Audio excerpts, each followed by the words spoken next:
Hola, it's Beto here, your daily divinity coach, here for episode number 19 of my weekly series, Sunday Weekly Revival. If you're watching the recording, you can go ahead and fast forward for a minute or two while we let people join. I'm going to go ahead and tag some folk here to let them know that we're live.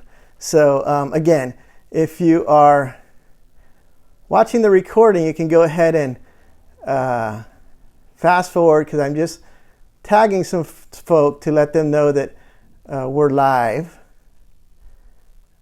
Just going to tag a few folk that I see that are online to let them know that we're live now and that we can, and then we'll go ahead and start the show shortly. So again, if you're watching the recording, you can go ahead and fast forward while I tag a few friends, let them know that we're starting with the show today, and we'll get going just in a moment or so. So just tagging a few folk, letting them know that we're live, and then we'll get going just shortly. Going through, tagging some more folk here. Yep, there's a few more to tag. And we'll go ahead and I'm going to go ahead and stop tagging people, and shortly we'll have some people join. Just going to go ahead and fix this right here. Perfect. So I'm just going to give a couple minutes for some people to join our live show here today. But again, if you're watching the recorded video, you can go ahead and fast forward a couple minutes while we let people join. But again, my name is Beto. I'm your daily divinity coach.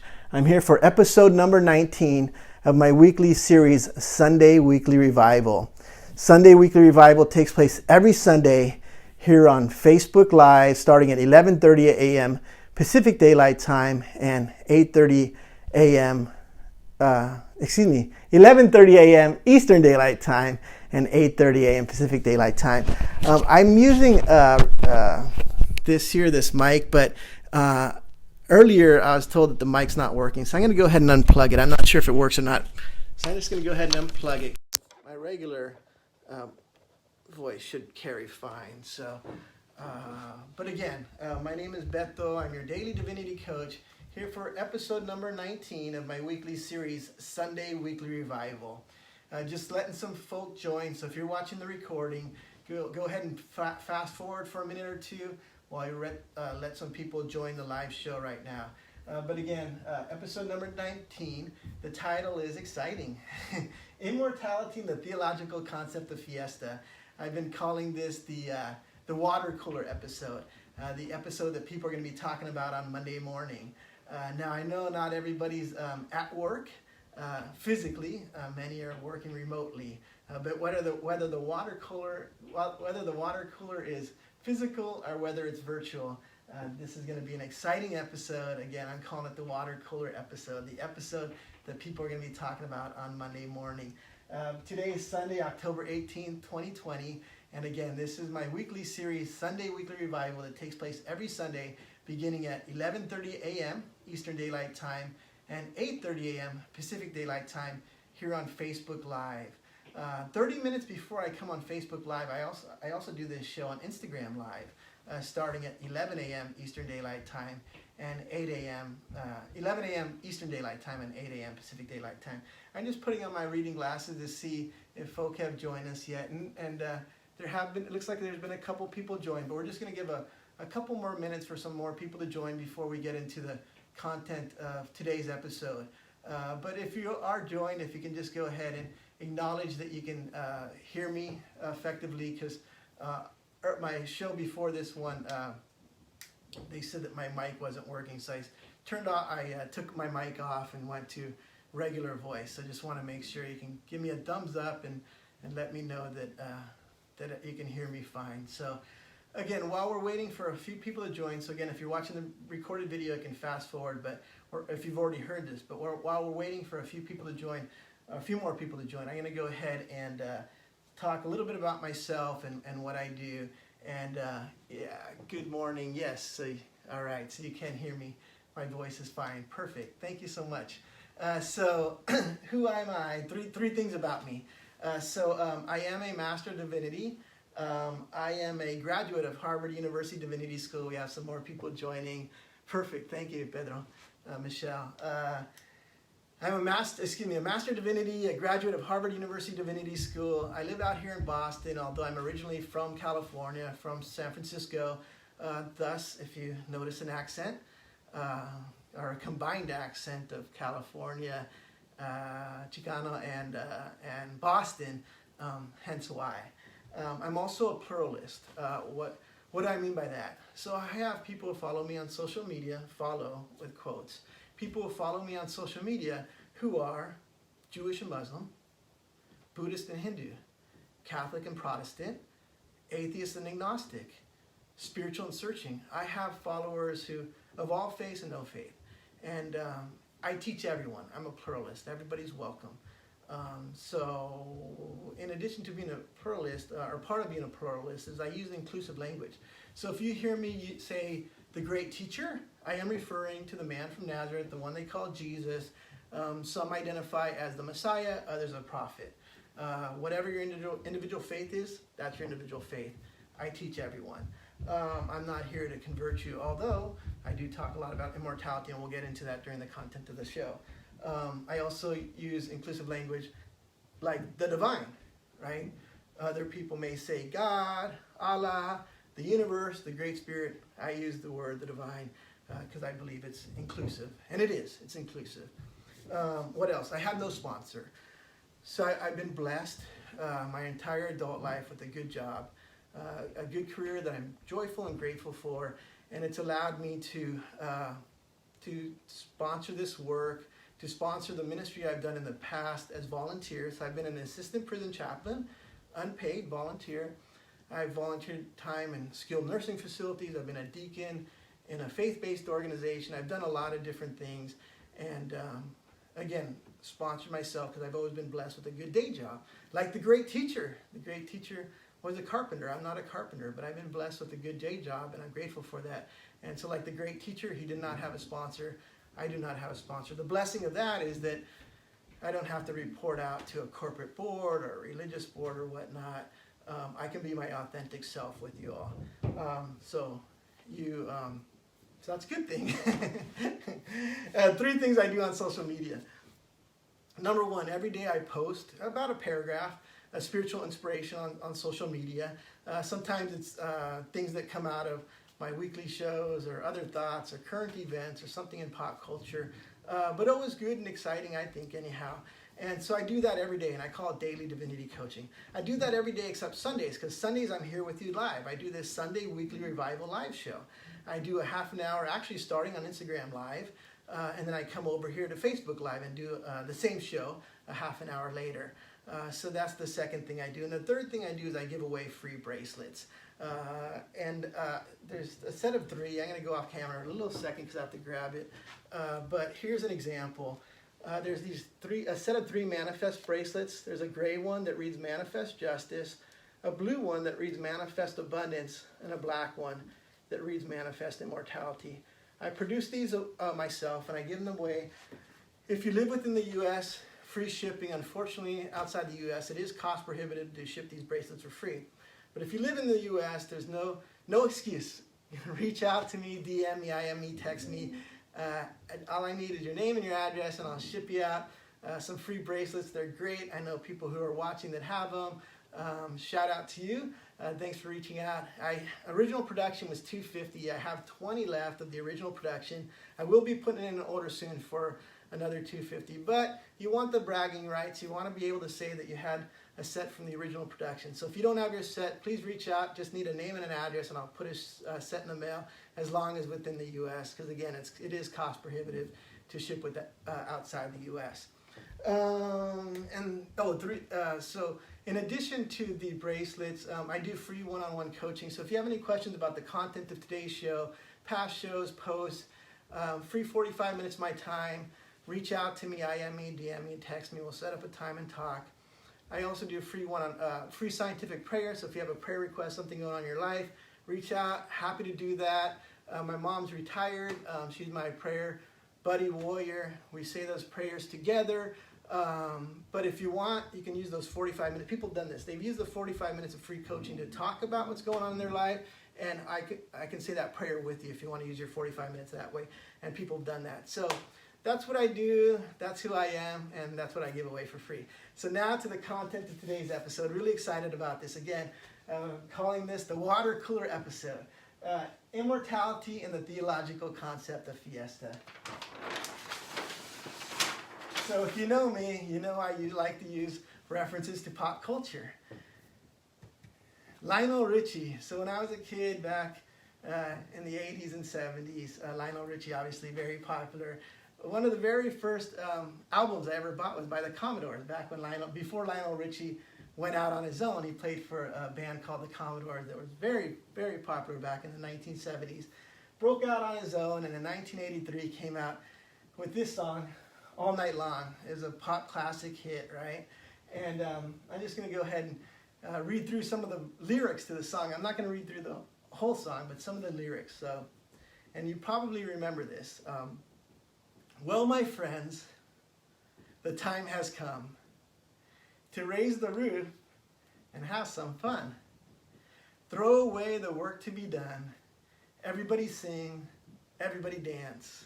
We're going to party, caramba, fiesta, forever. Everyone's dancing their troubles away. Come join our party, see how we play. So again, the words from that classic 1983 song by Lionel Richie, All Night Long, and obviously the operative word here, the key word that we're going to be talking about for the sake of this episode is fiesta, right? So just a little history. So it was around the year 2000, 2000, maybe coming upon 2001, and I was in San Francisco at the time, and it was during, so the dot-com bubble was diminishing, right? So all these people who had come out to our city from, well, here, the East Coast, right, the Midwest, the Southeast, all these people had gone out, moved to San Francisco, right, because they want to get, like a gold rush, right? They thought they're going to make their fortune during the dot-com bubble, so they all came out to San Francisco. I mean, blah, blah, all these people, right? And then, so it was like the year 2000, 2001, and now all these people are leaving, right? Because there's no more jobs, the bubble is busted. So my friends and I, we were at a club in San Francisco, because we like to freestyle dance. And we're at a club in San Francisco, and my friend Carlos, we've been friends since we were 14 years old, since beginning of high school. His brother-in-law at the time was a famous DJ and the founder of Stone's Throw Records down in LA, but worldwide. He's DJ'd worldwide, and he sells his records worldwide. Peanut Butter Wolf. And Peanut Butter Wolf was spinning. Was going to be DJing at this nightclub in San Francisco.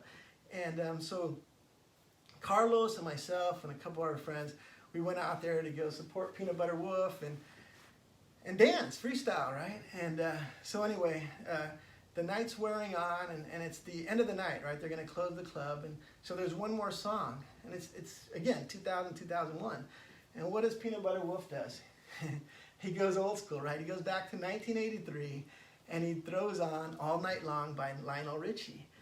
And not everybody was at the dance floor at this point in time, but all of a sudden when he put on that song, everybody rushed into the dance floor, and it just, for me, it was like, you know what? Like it's our city again, right? Everybody who came for the gold rush has left. We're all here in our city still, and we heard this song, and it took us back to when we were kids, and boom, we just all went on the dance floor, and we're singing, and we're like Lionel Richie said, right? Or party, caramba, fiesta, forever. We're just having a good time, and it was a celebration, despite the economy, right? Despite all these people losing their jobs and everybody moving away. For us, it was fun. We were manifesting fun. It was happiness, right? Excitement, joy, gratitude. Fiesta. We were manifesting fiesta. So that was on my mind when I went back to finish my Master of Divinity degree here at Harvard Divinity School. And in my last year, I was taking courses with a visiting professor Latin American liberation theologian from Argentina, very famous. Unfortunately, he's passed now. So the late, great Jose Miguel Bonino. And for one of his courses, I told him, I met with him. I said, I want to write, for this course project, I want to write a paper, and I want to call it The Theological Concept of Fiesta. And so I did. I wrote this paper and turned it in and got a high grade. And anyway, Professor Bonino emailed me when he got back to Latin America, got back to Argentina. He's like, Beto, I love this paper so, and he's writing in Spanish, but for purposes of this episode, I love this paper so much. Can I use it? Can I use it with my students? And I'm like, I was humbled and honored. I'm like, absolutely, right? Absolutely. So what was this paper, The Theological Concept of Fiesta? It's this, that despite the oppression, despite the trauma, despite the absurdity that we face, right, what I would call the absurdity of the forced son, right, we still are able to celebrate the gift of life, right, the gift of life from the divine. That's it in a nutshell, right?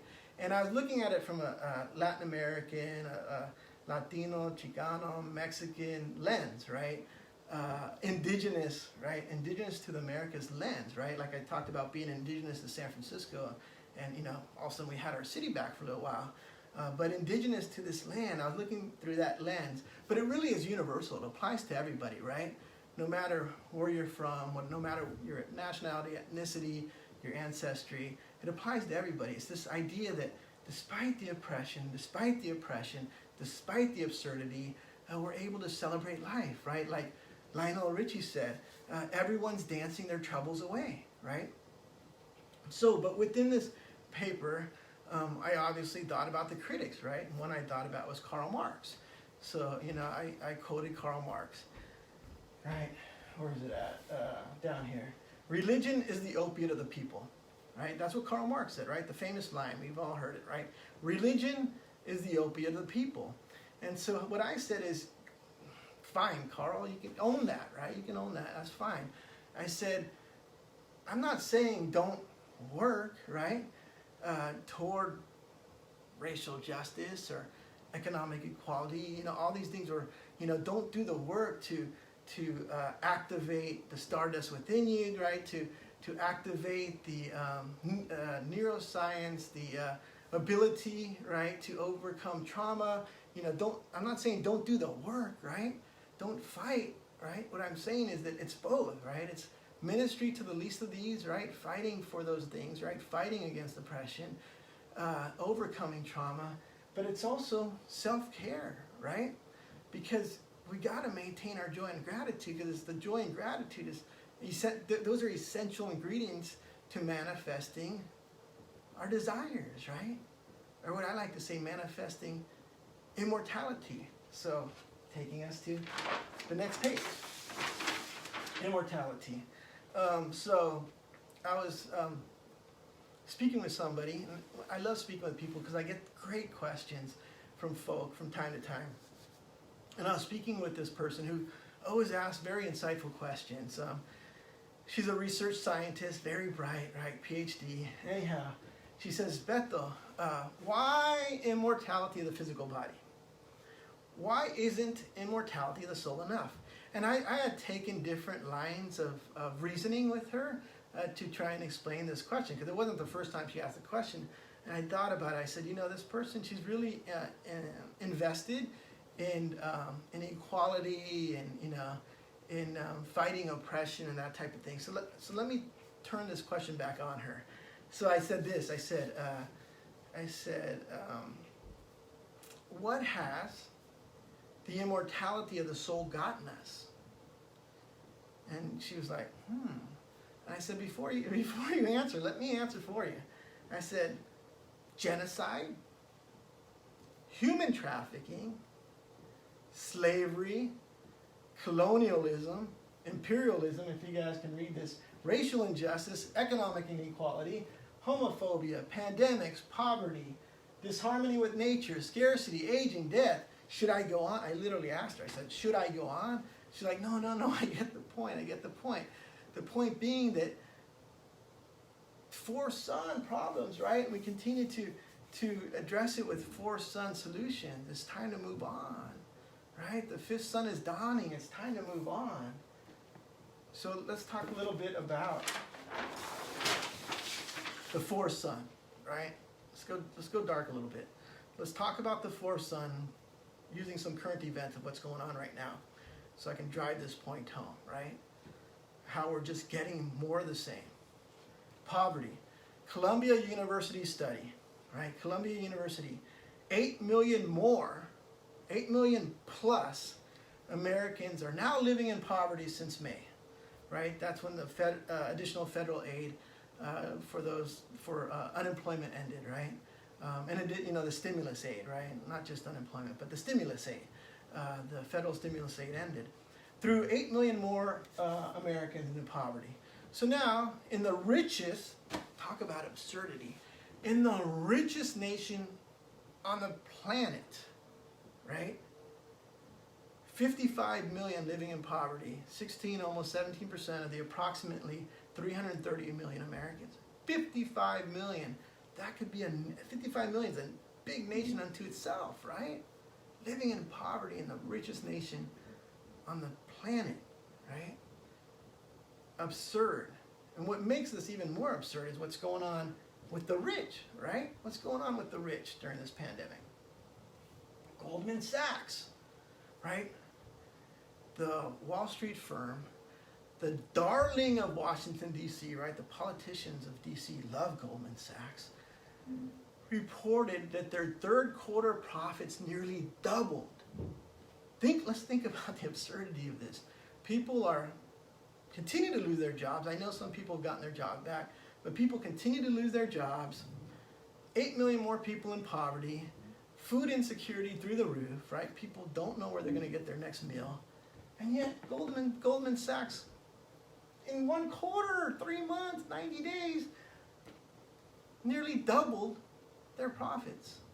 Why is this? How is this? Well, the U.S. Treasury Secretary, his name's right here, Steve Mnuchin. I don't know if I'm pronouncing that correct or not, but Steve Mnuchin is a Goldman Sachs alum. Many of the past Treasury Secretaries have been Goldman Sachs alums. Some of the chairs of the Federal Reserve. Federal Reserve, the national one, as well as local ones, right, state ones, have been Goldman Sachs alums. So what does Steve do? What is his job? Well, one of his main responsibilities is to print money as the U.S. Treasury Secretary. So how does this happen? So what Steve does is he prints money, and who does he give the money to? Well, the first people he gives the money to is his buddies on Wall Street, the Wall Street bankers, right? And then from there, the money supposedly trickles down and gets to us, right? The common working folk. By the time it gets to us, the purchasing power has been diminished. It's been diminished. And this practice is what is known as trickle-down economics, right? You give the money to the rich, and everybody else is gonna be all right. But we know it doesn't work. I've cited statistics in past videos. We know it doesn't work, right? The middle class gets more in debt than the poor get poor. Pope Francis, the first Latin American pope of the Catholic Church, 2 weeks ago blasted trickle-down economics, right?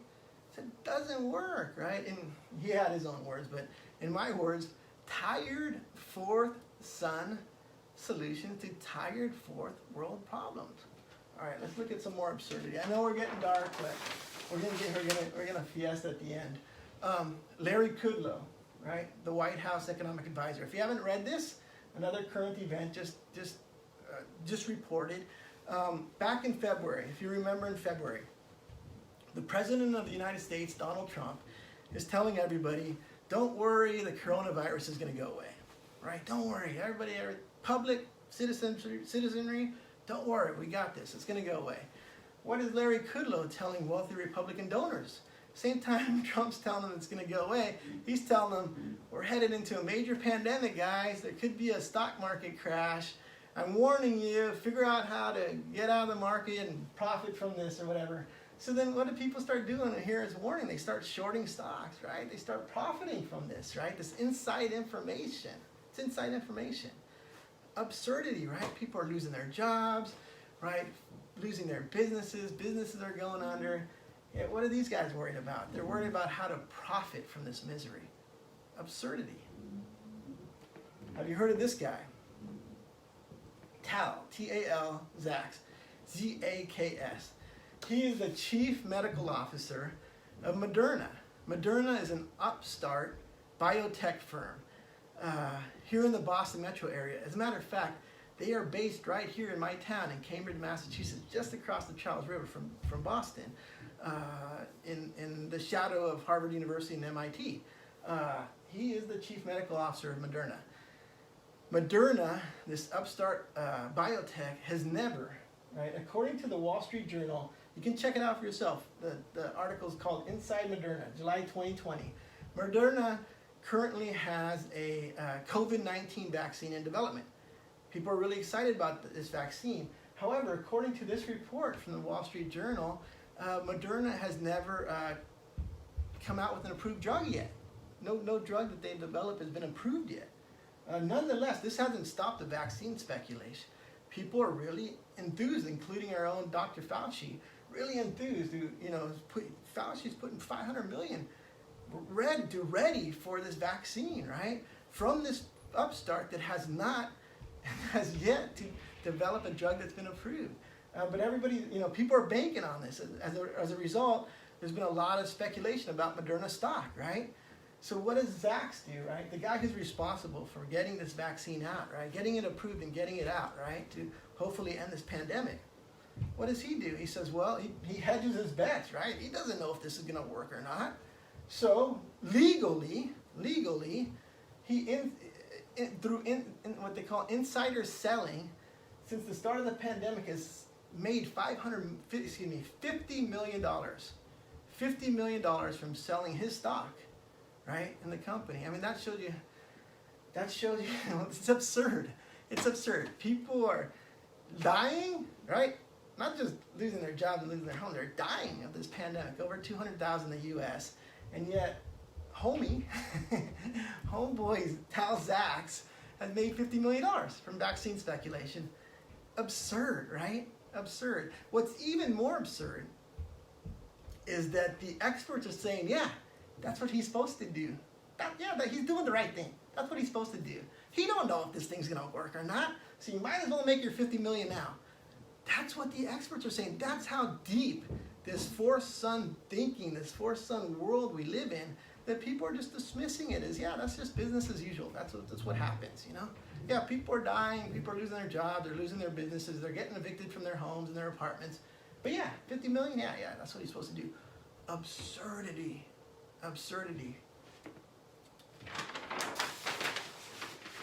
All right, so back to Fiesta. So the theological concept of Fiesta, right? Despite oppression, trauma, and absurdity, we have the ability to celebrate life, right? It's a directive, it's a mandate, because to be able to manifest our dreams, our desires, we have to be living in that joy and gratitude. And that's what Fiesta's about, right? We got to be able to party, caramba, Fiesta forever. Dance our troubles away. And I understand, again, it's not just about Fiesta, right? We got to do the work too, right? But we got to have self-care, right? We got to have that joy and gratitude, right?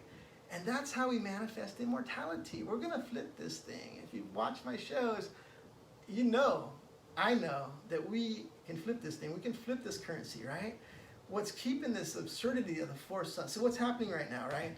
So the prophets, right? The Mexica, Azteca, Maya prophets have said that the fifth sun is dawning, right? This era when we all learn to live together in harmony with each other in nature.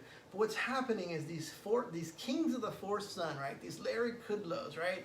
These Tal Zaks, right? These Steve Munchins, right? Goldman Sachs, Moderna, right? They're all white men, let's be honest.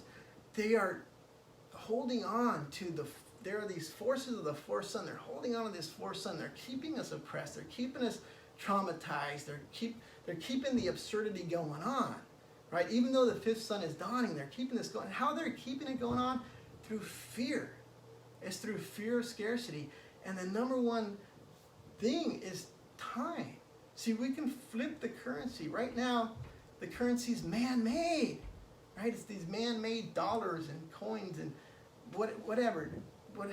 It's all man-made. Time is not man-made, right? Time comes from the divine.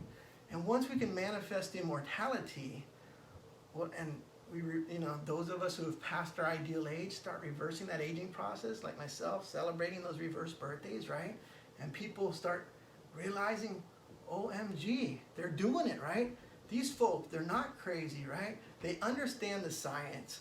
They understand that when you speak death and aging to plants, what happens? Plants wither. So we're going to speak life, right? We're going to speak youthfulness to ourselves, right?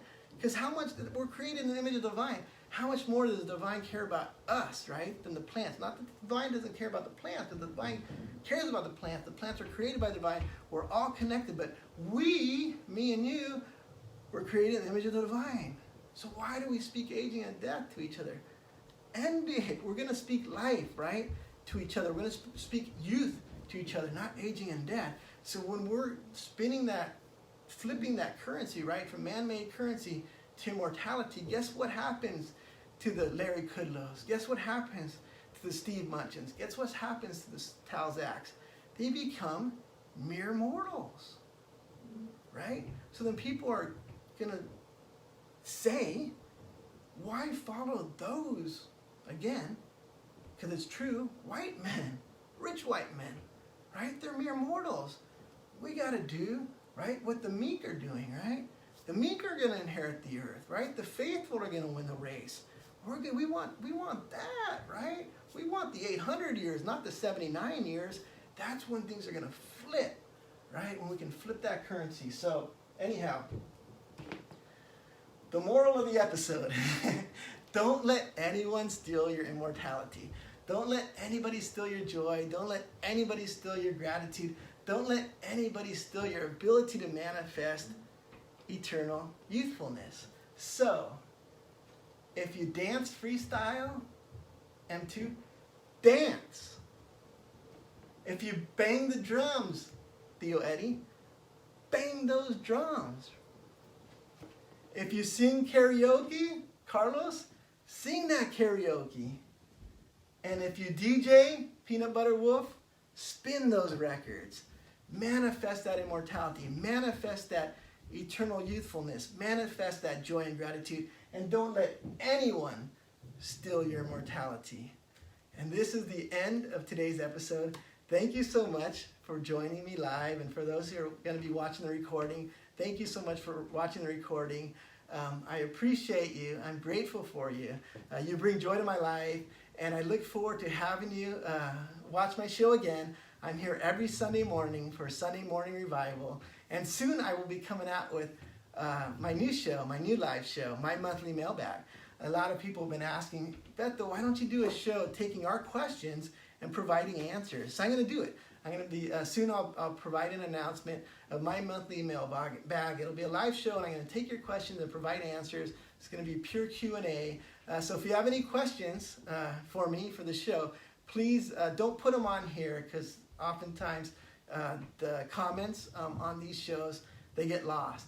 So IM me or DM me or text me questions. Some of you already have, and I appreciate that. But if you have more questions, or if you haven't already sent me a question, you have a question, send it, and we'll get going with my monthly mailbag. Really excited about that. But again, I'm here every Sunday morning. I appreciate you. Thank you for joining, and hope to see you again soon. Thanks for your participation. Bye-bye.